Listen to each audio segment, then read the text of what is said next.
दिनांक 11 मार्च को शाम 6:30 बजे के करीब अपराध शाखा यूनिट क्रमांक 1 की टीम पेट्रोलिंग कर रही थी। इसी दौरान उन्हें गुप्त सूचना मिली थी कि प्रतापनगर थाना क्षेत्र के श्री गणेश अपार्टमेंट पन्ना से लेआउट सावरकर नगर चौक स्थित एक्सेल यूनिसेक्स सैलून में देह व्यापार कराया जा रहा है। पुलिस ने तुरंत कार्रवाई करते हुए छापा मारा, जहां 2 आरोपी भरत कश्यप और निवासी वेंकटेश खामला नगर और संजय आष्टीकर धंतोली इन्हें रंगे हाथ पकड़ा गया।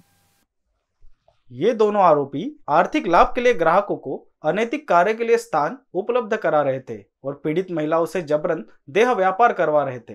पुलिस ने मौके से 2 पीड़ित महिलाओं को मुक्त कराया। इसके अलावा आरोपियों के कब्जे से 2 मोबाइल फोन जिसकी कीमत 19,600 रुपए नगद और अन्य सामान सहित कुल मिलाकर करीब 75,630 रुपए मूल्य का माल जब्त किया गया। आरोपियों के खिलाफ प्रतापनगर पुलिस थाने में अनैतिक देह व्यापार प्रतिबंधक अधिनियम की धारा 3, 4, 5 और 7 के तहत मामला दर्ज किया गया। आगे की जांच के लिए दोनों आरोपियों को प्रतापनगर पुलिस के हवाले कर दिया गया है। यह कार्रवाई नागपुर शहर के पुलिस आयुक्त श्री रविंद्र कुमार सिंगल, सहायक पुलिस आयुक्त श्री निसार तांबोड़ी, अपर पुलिस आयुक्त अपराध शाखा श्री संजय पाटिल, पुलिस उपायुक्त डिटेक्शन श्री राहुल माकनीकर और सहायक पुलिस आयुक्त अपराध शाखा श्री अभिजीत पाटिल के मार्गदर्शन में की गई। छापेमारी का नेतृत्व पुलिस निरीक्षक अमोल देशमुख और उनकी टीम ने किया। पुलिस मामले की आगे जांच कर रही है। इन बीसीएन न्यूज के साथ रिपीट, पुलिस मामले की आगे की जांच कर रही है। इन बीसीएन न्यूज के लिए कैमरा पर्सन अखिलेश के साथ अभिषेक पानसी की रिपोर्ट। सर, प्रतापनगर एक स्पा सेंटरच्या नावाखाली चलणारे कुंटनखान्यावर आपण कारवाई केली आहे. काय माहिती आहे? कुठे गुन्हा आहे, कोण आरोपी आहे, काय कारवाई करते? आपल्याला गोपनीय खबरीद्वारे माहिती मिळाली होती की प्रतापनगर परिसरामध्ये सावरकर चौक या ठिकाणी एक एक्सेल युनिसेक्स सलून आहे।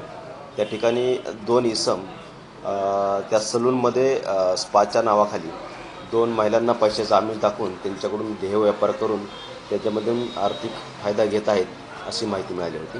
त्याप्रमाणे आपण मिळालेल्या माहितीवरून बोगस पंटर त्या ठिकाणी आपला पाठवण्यात आला होता। बोगस पंटर ज्याप्रमाणे गेला त्याप्रमाणे त्या ठिकाणी त्यांना 6,000 रुपयामध्ये एक महिला वेश्यागमनासाठी त्यांनी दिल्यानंतर पंटरने आपल्याला जो इशारा केला त्याप्रमाणे आपण त्या ठिकाणी आपल्या पोलीस पथकासह छापा टाकला होता। छापामध्ये सदर इसम नामे जे एक्सेल युनिसेक्स सलून चालवत होते संजय उमाजी आष्टनकर सोबत भरत पॅरल कश्यप त्या ठिकाणी मिळून आले। त्याचप्रमाणे त्या ठिकाणी 2 महिला ज्यांच्याकडून हे 2 इसम आर्थिक आमिष दाखवून देह व्यापार करून घेत होते त्या मिळून आल्या। त्यापैकी एक महिला आहे वय वर्ष 27, एक महिला आहे वय वर्ष 24। या पीडित महिलांना त्या ठिकाणाहून आम्ही महिला पंच, महिला पोलीस यांच्यामध्ये त्यांची सुटका केली। तर त्यातील जे आरोपी आहेत भरत कश्यप व संजय आष्टनकर यांना त्या ठिकाणाहून अटक केली आहे आणि पुढील कारवाई करता सदरचं प्रकरण दाखल करून मानवी अनैतिक व्यापार प्रतिबंधक कायद्यान्वये प्रतापनगर पोलीस स्टेशनकडे हस्तांतरित करण्यात आले आहे। सर, कधीपासून सुरू चालू होता आणि जे अटक आरोपी याचे यापूर्वीचे काय प्राथमिक रिपोर्ट आहे का? सदरचा स्पा आणि त्याखाली जे काय वेश्याव्यवसायाचा प्रकार सुरू होता तो सुमारे 3 महिन्यापासून सुरू असल्याच्या आपल्याला गुप्त खबर मिळाली होती आणि सध्या यातील जो आरोपी आहे भरत कश्यप याचं जो पार्श्वभूमी पाहता तो गुन्हेगारी पार्श्वभूमीचा आहे। याच्यावरती वेगवेगळ्या प्रकारचे गुन्हे दाखल आहेत। त्यामध्ये काही खंडणीचा एक गुन्हा दाखल आहे, त्याचबरोबर डोमेस्टिक व्हायलन्सचे गुन्हे दाखल आहेत। तसेच एका मोक्यातील गुन्ह्यातून तो जामिनावर आहे। इतर आरोपी ज्यामध्ये संजय आष्टनकर आहे याच्या संबंधाने गुन्हेगारी पार्श्वभूमी मिळून आलेली नाही आहे।